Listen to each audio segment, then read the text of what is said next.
지난 3월 초 베트남 현지 언론은 베트남 방린에 위치한 한국 회사의 여성 노동자 한 명이 메탄올 중독으로 사망했다고 보도했습니다. 사망한 노동자는 42살 응우엔 THC. 치료 당시 혈중 메탄올 농도는 123데시리터당 밀리그램으로 시급한 의료 조치를 필요로 하는 기준치의 2배가 넘었습니다. 같은 공장에서 일하던 노동자 36명도 높은 농도의 메탄올에 노출돼 혼수 상태와 시력 상실과 같은 중증을 보이고 있습니다.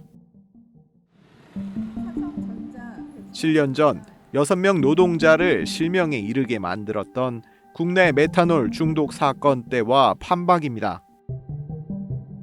공교로운 점은 이번 베트남 사건과 이전 국내 사건 모두 삼성전자의 협력사 공장에서 발생했다는 겁니다.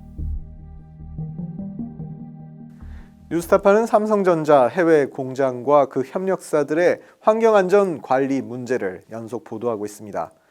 특히 베트남 협력사들의 유해물질 관리 실태를 고발하며 삼성 측에 이번 메탄올 중독 사건과 같은 비극을 막아달라고 주문했습니다. 하지만 결국 뉴스타파의 우려는 현실이 되고 말았습니다. 삼성은 이 사건에 대해 자신 또한 피해자라는 입장을 내놨습니다. 다른 업자로부터 메탄올이 들어간 가짜 에탄올을 납품받았고 자신은 이러한 사실을 전혀 몰랐다는 겁니다. 뉴스타파의 지적대로 스스로에게 만점을 줬던 협력사 환경관리 시스템이 사실은 허점투성이었다는 것을 인정하는 걸까요? 오늘 뉴스타파는 삼성전자 베트남 협력사 관리의 또 다른 문제점을 지적하려고 합니다. 이번 메탄올 중독 사건과 같은 문제가 일회적인 이유로 발생하는 것이 아니라 오랫동안 지속되어 온 삼성의 책임 회피와 은폐의 문화가 주 원인이라는 것을 보여주는 사례입니다.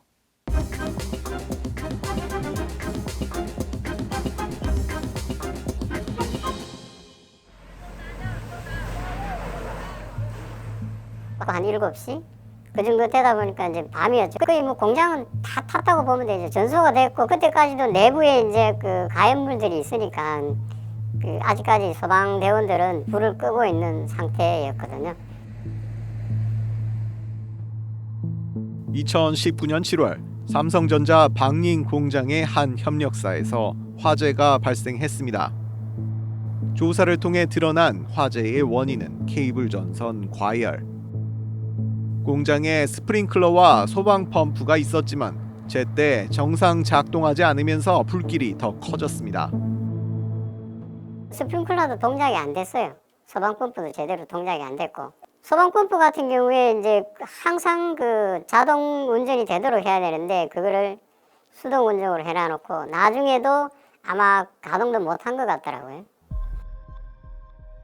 이듬해 또 다른 협력사에서 발생한 화재 사건. 창고에서 발생한 불이 옮겨 붙어서 2,000제곱미터 규모의 공장이 불타는 큰 피해를 낳았습니다. 이때도 소방 설비는 정상 작동하지 않았습니다. 간단한 점검만 있었다면 막을 수 있었던 피해입니다. 약품을 넣어가지고 이제 거품을 발생돼가지고 이제 그걸 덮어가지고 그 일부 공기하고 그 소화 불났는 부분하고 차단해가지고 이제 불을 끄도록 그렇게 돼 있는데, 그런 시설들이 있었음에도 이제 동작이 안 된 거죠. 있었는데 동작이 안 돼 있어요. 예. 왜요? 평상시에 그냥 그거를 잠가놔 버려요. 만약에 터져버리고 하면 문제가 되니까 그냥 그걸 잠가놓고 방치하는 거죠. 삼성전자의 베트남 협력사들에서 연이어 발생한 화재 사건. 기초적인 환경안전 문제를 방치했다가 벌어진 사건이 대부분입니다.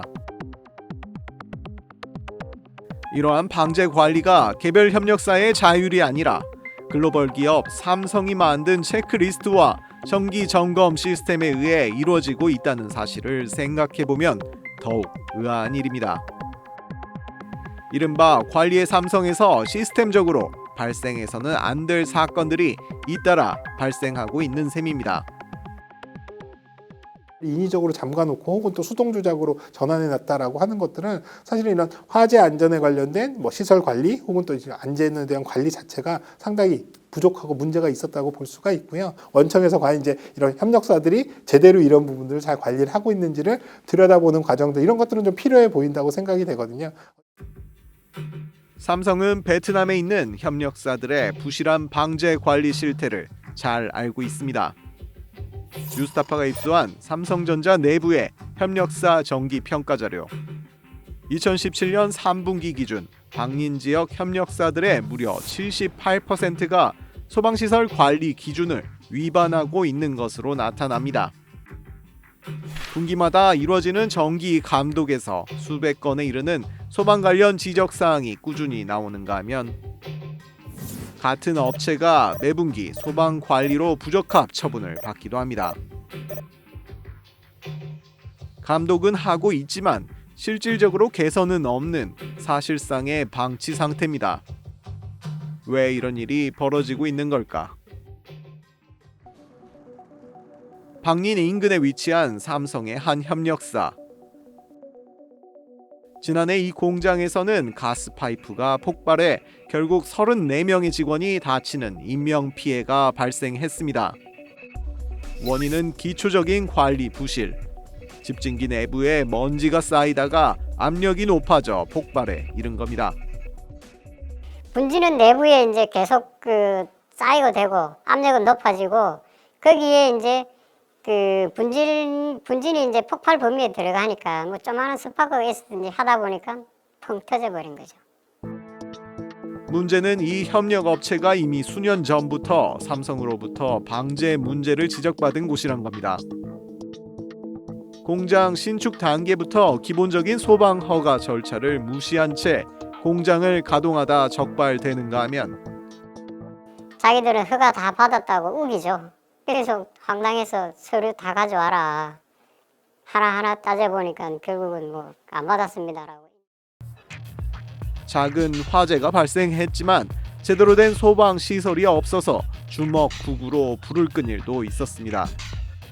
뭐 전기 시설이고 하다 보니까 뭐 가스 소화 설비나 이런 게 있어야 되는데 뭐 그런 것도 없었다고 볼 수 있죠. 2017년 삼성은 이 협력사를 환경안전부진협력사로 꼽았고 각종 평가에서도 불합격 점수를 줬습니다. 원칙적으로 협력 관계를 끊거나 경영적인 제재를 줘야 하지만 이렇게 많은 문제점에도 불구하고 삼성과 이 협력사의 거래는 문제없이 계속됐습니다. 화재와 인명사고가 뻔히 예견되는 상황에서도 경영진은 태연했다고 합니다. 거래하는 데는 문제가 없거든요. 그러다 보니까 뭐 빨리빨리 개선이 안 되는 거지. 이제. 구매 쪽에도 우리가 이제 이런 제도가 있습니다 하고 통보해가지고 관리가 돼야 된다고 하기는 했는데 뭐 하면 뭐하냐 이거지. 그 친구들 계속 거래는 하고 있고 뭐 별 문제가 없으니까 뭐 자꾸 지연이 되는 거지. 결국 협력사 관리 체계를 만들어 놓고도 제재할 수 있는 방법이 없어서 유명무실한 상황. 끝내 우려하던 인명 피해가 발생했지만 지금까지도 삼성과 이 협력사의 거래는 계속되고 있습니다. 매 분기마다 그냥 불합격을 했는데 그냥 불합격 되든지 말든지 가동을 한다라는 건 결과적으로는 뭐 내부적으로 사전 영향 평가를 하더라도 그게 굉장히 형식화되고 또 실질적인 효과는 없고 그냥 단순 페이퍼 작업으로만 남아 있을 가능성도 있죠. 방제관리 불합격 점수를 받고도 협력 관계를 계속 이어나가는 곳은 이 회사만이 아닙니다. 취재진이 입수한 2019년 삼성전자 베트남 협력사의 신규 공정 안전성 평가 자료. 15개 협력사가 불합격 점수를 받았지만 개선 계획은 모두 없음으로 돼 있습니다. 지금 이 순간에도 어디선가 인명 피해 사건이 발생해도 이상할 것이 없는 상황입니다. 그러니까 삼성 시스템이 문제지. 뭐 생산은 뭐 언제까지 하라고 위에서 오다 떨어지면 그냥 쫙 일사천리로 나가. 근데 뭐 허가를 내려고 그래도 그 일정에 못 맞춰 나가. 또 뭐 하려고 그러는데 뭐 제대로 돼 있어야 허가 내지. 어느 날 다 됐어. 그냥 막 돌리고 있어. 4개월에 걸쳐 들여다본 글로벌 삼성의 공장 내부 실태. 감시망은 느슨해졌고 공장의 위험은 더 커졌습니다. 취재진이 입수한 한 삼성전자 직원의 메일 속에는 삼성이라는 거대 조직이 어떻게 글로벌 공장의 위험을 덮어왔는지 고스란히 나와 있습니다. KPI, 즉 핵심 성과 지표 실적을 위해 공장 내 안전사고를 축소하거나 은폐해야 했던 일들. 사고가 난 직원을 병원에서 사흘 이상 있지 못하도록 하고 산재 기록에 남지 않도록 공장 내 부속 시설에서 쉬도록 했다는 내용입니다.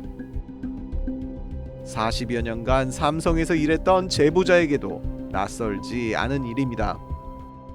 KPI라 그래가지고 연간 그 목표를 설정을 해놓습니다. 그럼 안전사고 몇 건 이렇게 이제 설정을 해놔놨는데 안전사고 많이 나고 이제 오버되면은 그 팀장은 그 마이너스 받아요.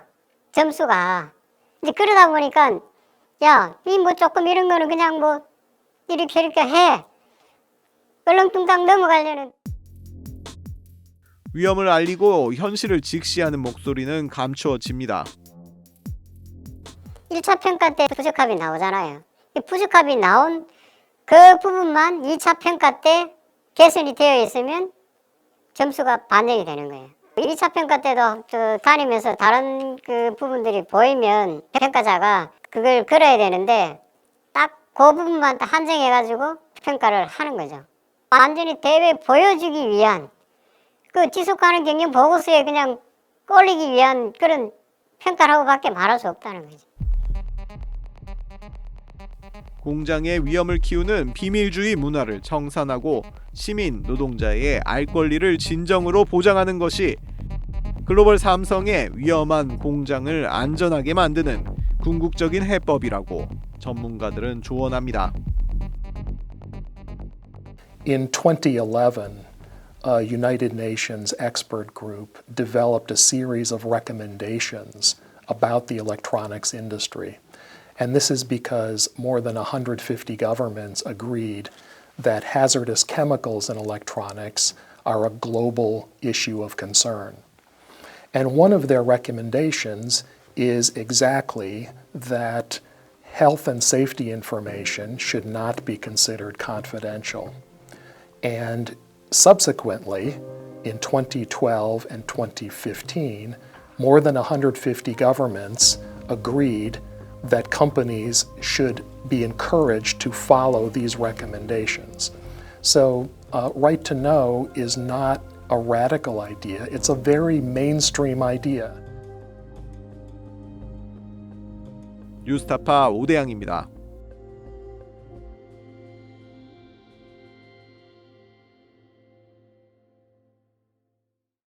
내 목숨을 걸어서라도 지키려고 하는 것은 국가가 아니야.